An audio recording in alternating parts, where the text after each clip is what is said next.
A'udhu billahi minash shaitanir rajim. Bismillahir rahmanir rahim. 3 Minutes of Judgment Day. Chapter 8. Hurting a Believer. In my youth, I worked in the city's busage station. I was with my friends during the days and nights. On Thursday nights, all of us used to gather at the busage station and after lessons from Holy Quran and our military drills. We used to patrol through the locality. Our city's graveyard was located behind the busage station. Sometimes we used to bother each other, but I paid for all those troubles there itself. Some Thursday nights we were at the busage station till morning. One winter night it had snowed heavily. One of my friends said, "Who dares to go till the end of the graveyard and come back?" I said, "This is not a big deal. I will go now." He told me, "You must wear a white cloth." I was covered in a white cloth from head to toe and started to move. My footsteps on the snow were audible from far distance, and I moved towards the end of the graveyard. When I reached near the end, I heard a person reciting Holy Quran from far.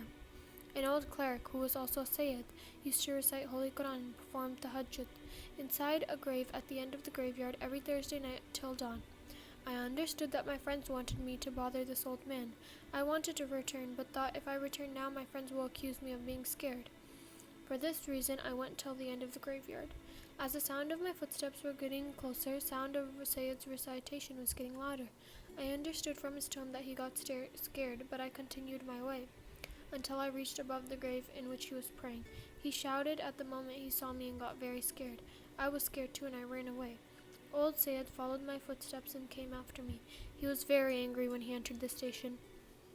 I denied at first, but I later apologized to him. He went out while being upset. Now, after so many years of this incident in my book, I saw the incident. You don't know how I felt seeing a sin or mistake in my book, especially when I irritated someone and had a bad conscience. At the same time, during these moments, a fiery wind from my left side blew, which almost burnt my left side. While witnessing these deeds, I saw the fire which my eyes could not tolerate.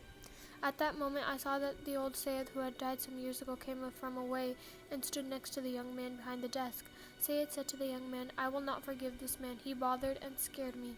I also said, "By God, I didn't know that the Sayyid was praying inside the grave." The young man looked at me and said, "But when you were close, you understood that he was praying. Why didn't you return at that moment?"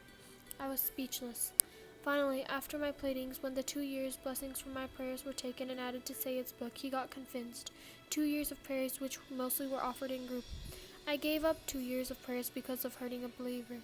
At the time, I remember the narration of Imam Sadiq alayhi salam. Respect of a believer is more than even the Holy Kaaba. Amid the pages of my deeds, I reached another incident about hurting a believer. There was one of whom with whom we used to prank a lot. One time in the official gathering, I joked in the manner that embarrassed him very badly. I myself realized that I did a bad job, hence quickly I apologized to him. He didn't say anything. It passed until the day of my last operation when I called him and said, "I was very bad to you, made you embarrassed in front of everyone. Please forgive me. I may not return alive from this hospital." Then I explained to him about the operation and again requested his forgiveness. He also said, "I forgive you. God willing, you come out of this healthy." That day I saw the incident in my book. A young man behind the desk said, "This friend of yours was convinced and forgave you.